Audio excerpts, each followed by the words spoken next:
ቼምበር ፕሬዝዳንት ከ1000 በላይ ለሚሆኑ አረጋውያን የኢፍጣር መርሃ ግብር በመቄዶንያ የአረጋውያንና የአእምሮ ህሙማን መርጃ ማዕከል በመጎብኘት አካሄዱ።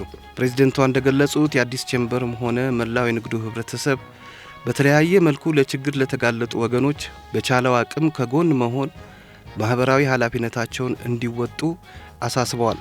የማዕከሉ መስራች አቶ ብንያም በለጠ በበኩላቸው በአረጋውያኑና በህሙማኑ ስም ምስጋና አቅርበው የአዲስ ቼምበር እና አባላቱ እንዲህ ያለውን ማህበራዊ ኃላፊነት የመወጣት ስራ በዘላቂነት እንዲወጡ ጥሪ አቅርበዋል።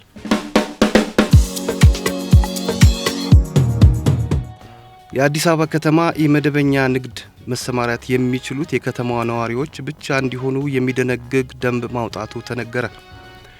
የአዲስ አበባ ከተማ አስተዳደር ካቢኔ በአራተኛ ዓመት በ8ኛ መደበኛ ስብሰባው ተወያይቶ ካጸደቃቸው ደንቦች መካከል መደበኛ ያልሆነ የጎዳና ላይ ንግድ ስርዓት ለማስያዝ የሚል ደንብ ቁጥር 184/2017 ሆኖ መውጣቱ ተነግሯል። አዲሱ ደንብ በመዲናዋ አንድ ግለሰብ መደበኛ ባልሆነ የንግድ ስራ ላይ ሊሰማራ የሚችለው የአዲስ አበባ ከተማ መታወቂያ ካለውና የከተማዋ ነዋሪ ከሆነ ብቻ ሊሆን እንደሚገባው አስገዳጅ መስፈርት ማስቀመጡን የከተማዋ አስተዳደርና የፍትህ ቢሮ ኃላፊ አቶ ተክሌ በዛብህን ጠቅሶ ሪፖርተር አስነብቧል።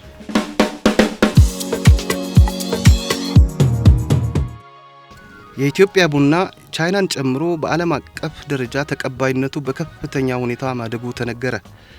በቤጂንግ የሚገኘው የኢትዮጵያ ኤምባሲ በ3ኛው የቤጂንግ ዓለም አቀፍ የቡና ፌስቲቫል ላይ መሳተፉን የኢትዮጵያ ምክትል ሚስዮን መሪ አምባሳደር ደዋኖ ከድር ተናግረዋል። ኢትዮጵያ ጥሩ ጣዕም ወይም አረቢካ የተባለውን ቡና መገኛ፣ ጥራት ያለው ቡና አምራችና ላኪ እንዲሁም ጥሩ ጣዕም ያለው የተለያዩ ባህሪያት ያላቸው በርካታ የቡና ዝርያዎች ባለቤት መሆኗን ገልጸዋል። በፕሮግራሙ ላይ ኩባንያዎች፣ የተለያዩ ገዢዎች፣ ላኪዎች፣ አከፋፋዮች፣ አቀናባሪዎች፣ በቡና ዘርፍ ላይ የተሰማሩ የመንግስትና የግል ተቋማት መሳተፋቸውን ኢዜአ ዘግቧል። የጥራጥሬና የቅባት እህሎች ተመን በዓለም አቀፍ ገበያ መሰረት እንዲሆን ላኪዎች ጠየቁ። በንግድና ቀጠናዊ ትስስር ሚኒስቴር ዓለም አቀፍ ገበያ ከሚሸጥበት በተለየ ሁኔታ የጥራጥሬና የቅባት እህሎች እንዲሸጡ ዋጋ ተመን በማውጣቱ በርካታ ላኪዎች ከውድድር ውጭ ሆነው ከገበያ ለመውጣት እየተገደዱ መሆናቸውን ላኪዎች ለሪፖርተር ተናግረዋል። ላኪዎች በአሁኑ ወቅት የጥራጥሬና ቅባት እህሎች በዓለም አቀፍ ገበያ እየተሸጠ ያለው በቶን ከ1400 እስከ 1600 ዶላር እንደሆነ፣ ነገር ግን ሚኒስቴሩ እንዲሸጡ ያስቀመጠው የዋጋ ተመን በቶን 1700 ዶላር መሆኑንም ተነግሯል። የንግድና ቀጠናዊ ትስስር ሚኒስቴር የራሱ ዓመታዊ የሥራ አፈጻጸም ለማሳመርና ዶላርን ለመሰብሰብ ብሎ በዓለም አቀፍ ደረጃ የሚሸጥበትን ዋጋ ተመን ከፍ አድርጓል በማለት ወቀሳ ያቀረቡት ላኪዎች በዚህ ምክንያት አብዛኞቹ ገዢ ማጣታቸውን አስረድተዋል።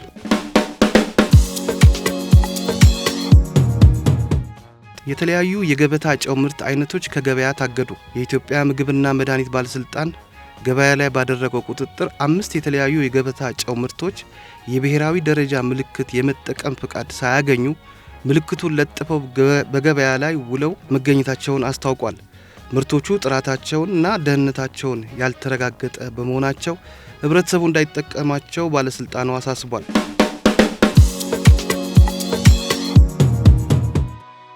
ባለፉት 8 ወራት ከቡና ኤክስፖርት ከ1 ቢሊዮን ዶላር በላይ ገቢ መገኘቱ ተሰማ።